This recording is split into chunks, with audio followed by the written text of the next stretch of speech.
Sahabat Ngedimas, jumpa dengan saya Lukman Hakim di Blitar, Jawa Timur. Sahabat, saya punya satu set perangkat sistem pengolahan air yang perangkat ini bisa digunakan untuk sumber dari manapun juga, tetapi dengan TDS air tidak lebih dari 250 ppm. Jadi kita bisa menggunakan perangkat ini untuk mengolah air dari sumber air sumur atau air pegunungan dengan TDS antara atau dengan TDS tertinggi 250 ppm. Sahabat Gedimas, ketika kita berbicara tentang sistem penyaringan air, kita tidak bisa langsung menyaring dengan satu saringan seperti yang seringkali kita lihat pada demo-demo yang dilakukan.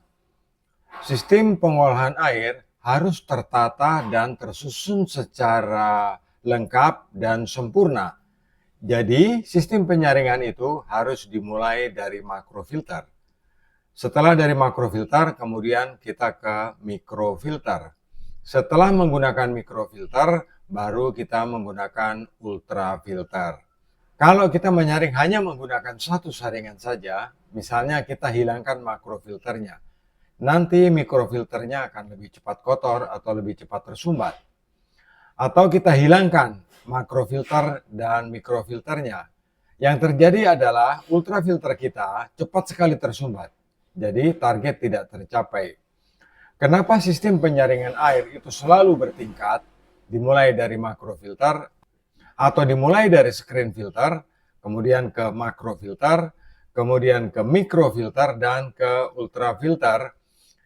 Kalau kita menggunakan sistem saringan yang tersusun secara benar, misalnya dari makrofilter atau screen filter yang kita gunakan ini screen filter, kemudian kita gunakan makrofilter, setelah itu kita gunakan mikrofilter, dan kita lanjutkan ke ultrafilter, sistem rangkaian ini akan menjadi sempurna. Screen filter seperti ini biasa kita gunakan untuk menyaring air dari sumber yang sumur atau dari sumber air sungai.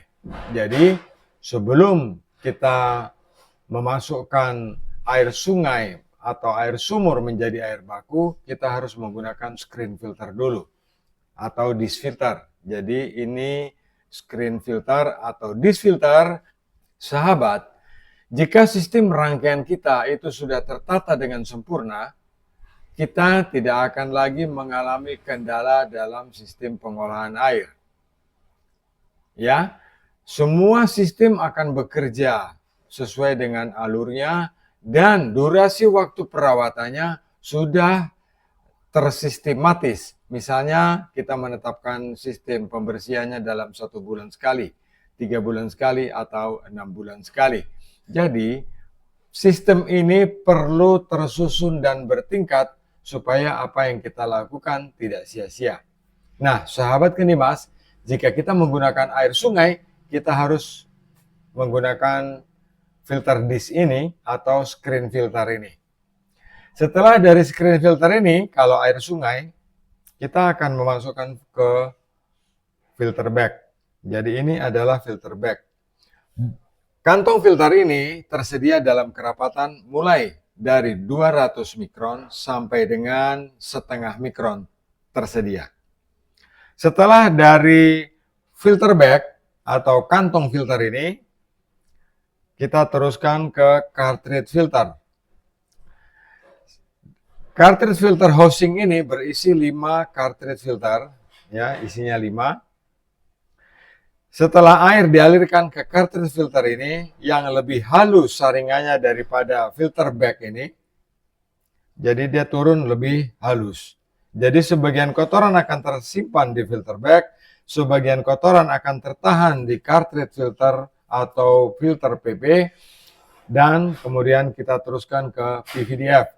Ini adalah ultrafilter PVDF dengan kapasitas 10 ton, ya, atau 10.000 meter kubik.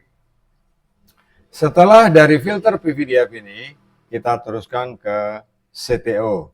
Ini isinya CTO 40 in, isinya 5. Jadi 5 kali 40 in panjangnya.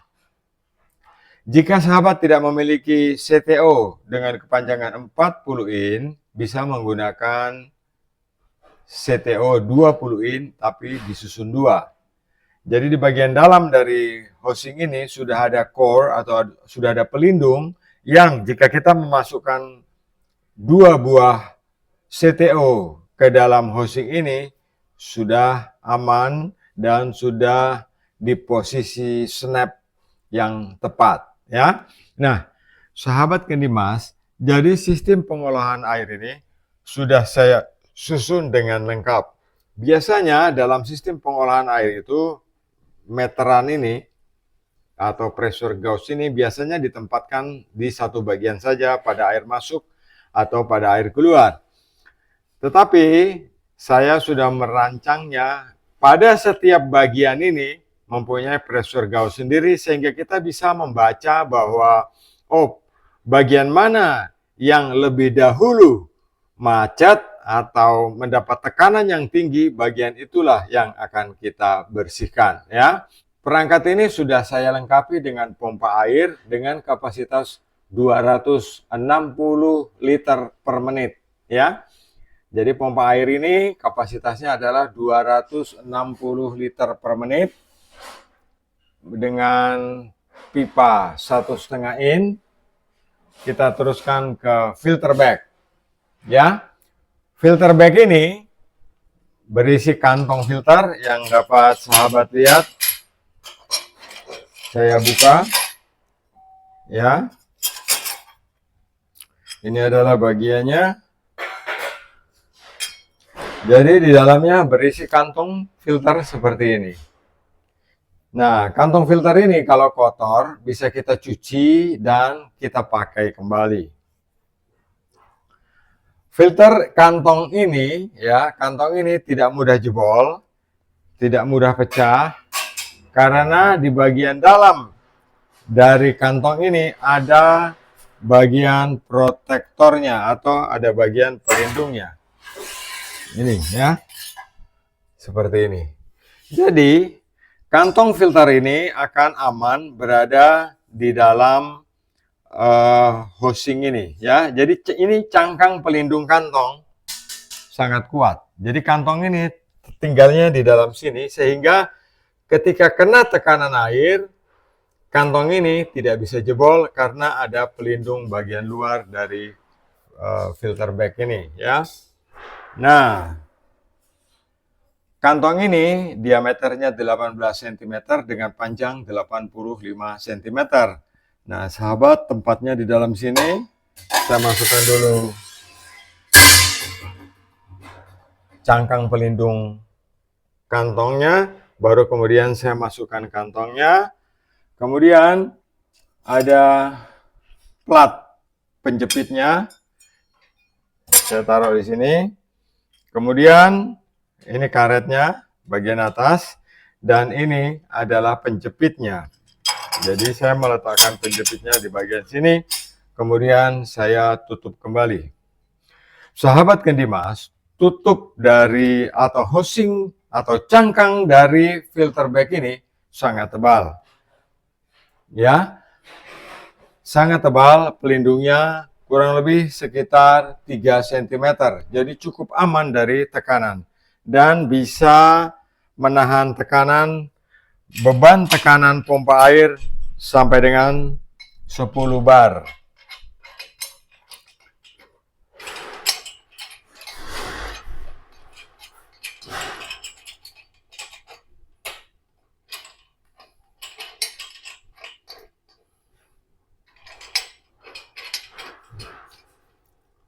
Jadi dari pompa air, kemudian kita masukkan air ini ke filter bag, inputnya datang dari atas, keluarnya di belakang, langsung masuk ke cartridge filter.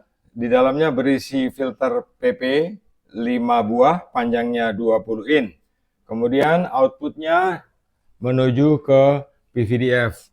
Input PVDF dari sini, outputnya dari atas, ya. Dan kita teruskan ke CTO, ini adalah bagian output atau bagian keluaran hasil dari proses produksi kita.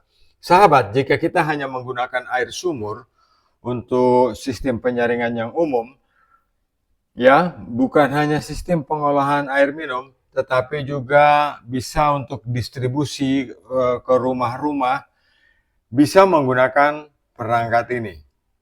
Jadi, air dari sumber air baku yang air sumur yang bersih, ya, kemudian masuk ke sistem instalasi ini dan akan dihasilkan air dengan kualitas terbaik. Sebab PVDF atau ultrafilter PVDF dari kendi emas ini memiliki kerapatan super 100 mikron dan mampu menahan bakteri dan jamur sebanyak 99,9%. Jadi kita akan menghasilkan air yang sangat jernih dan sangat bening.